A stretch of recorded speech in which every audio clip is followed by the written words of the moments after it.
Welcome to another lore video, and now we are 8 weeks into the war. Some of the storylines that have been floating around are starting to throw up the expected community goals as we start moving on again with the narrative. A typical two-handed combat and trade community goal started this week with Azimuth having made their experimental modules which allow more AX weapons to be used on a ship. The Class 3 module allows 1 extra weapon and the Class 5 module 2 extra weapons. These will be given to players who get into the 50 and 25% brackets of the community goal, but because Tier 1 has already been reached, they will also go on sale at the rescue ships, so you'll be able to buy the Class 3 experimental weapons module, allowing you to have 1 extra human AX weapon on the 26th of January. That will be for sale at the rescue ships, and a Class 5 which allows 2 weapons on the 2 extra weapons on the 2nd of February. The ambiguous divide that I spoke about last time with Azimuth dividing the community continues, with those opposed to the company saying no matter how they help, it doesn't excuse what they've done already and they've yet to be held accountable for. The goods required for the trade community goal include meta alloys amongst the more regular commodities, and that raised a few eyebrows. Some people wondering why anyone would bother raiding barnacle sites or trying to find fleet carriers with tons of them for sale when you could just simply pop next door to or to some nearby station within a jump or 3 and pick up the other commodities by the thousand. Was there perhaps some story reason for wanting meta alloys as well? Or is it simply that because meta alloys were used to create the weapons in the first place, a few of them are necessary for the module to interface with them and allow more of them to be used at once? It seems for the moment that all initial efforts in this war will be to try and improve what we already have, with human AX weapons being improved and now the ability to use more of them at once. And in this way you can say that it reflects what might happen in a real war. Until you can find some new technology or breakthrough, you do what you can to improve what you have already.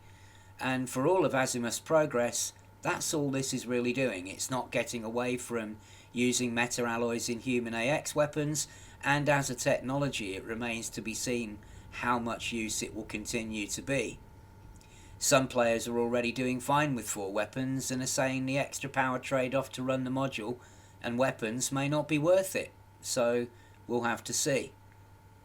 At some point in the story we're expecting a breakthrough in weapons research or another way of giving us a chance to turn things around that uses perhaps an entirely new technology altogether, and until then improvements to the technology we have will continue but won't be the breakthrough that we need to really start turning things around. With that in mind, it looks like the Grelics will play a part in this, as we've suspected ever since they were mentioned. This article here by Jade Sanderling for Vox Galactica, you might remember she did the voice-acted interviews with the Superpower Admirals just before the Battle of HIP 22460. The article makes mention of the Grelics again, and suggests that they will be the key to whatever kind of Thargoid countermeasures may be coming next. And the article once again reinforces the idea that we won't get much further until we find a way to penetrate the maelstroms themselves. One thing the article doesn't address is how we get Grelics. And it says we're recovered from Thargoid surface sites, but to make a Grelic you actually have to take 3 Guardian relics into a Thargoid base and use them to try and activate the star map, and the star map generator itself is what changes a relic to green and gives it whatever strange new properties it has. It's certainly not as simple as finding them lying around, and as far as I know there weren't any lying around to give commanders a clue in the first place. It was just that after Salvation put Guardian and Thargoid technology together, commanders simply tried putting different Guardian items into a Thargoid star map chamber and generator in there to see if anything would happen, and then finally got a reaction when they used relics. But whatever, Grelics will indeed play an important part in this war, as we thought they would. In-game confirmation is always good. That's when it stops being speculation. The pop princess, Aisling Targaryen, mother of prismatics, has been speaking out against the isolationist policy of the Empire, and it's not making her a lot of friends.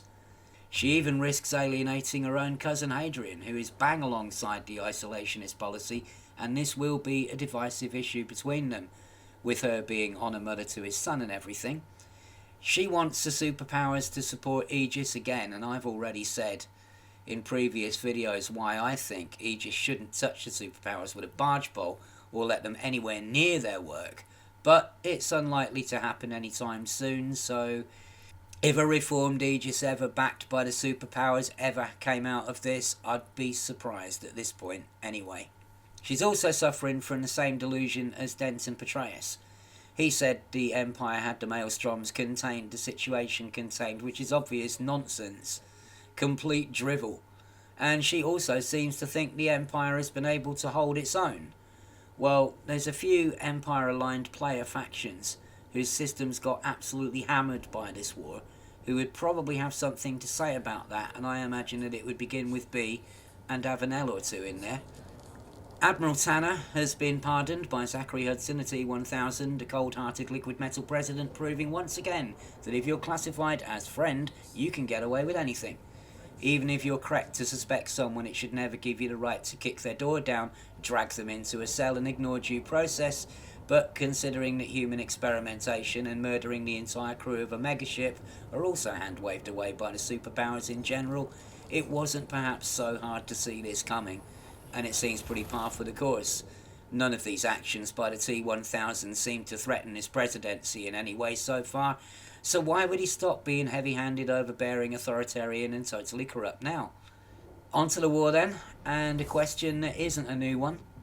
It's been asked since the beginning, but it's been thrown into sharp relief again by systems that were cleared being re-attacked only a week or two after making a full recovery. That question is, are we set to fail?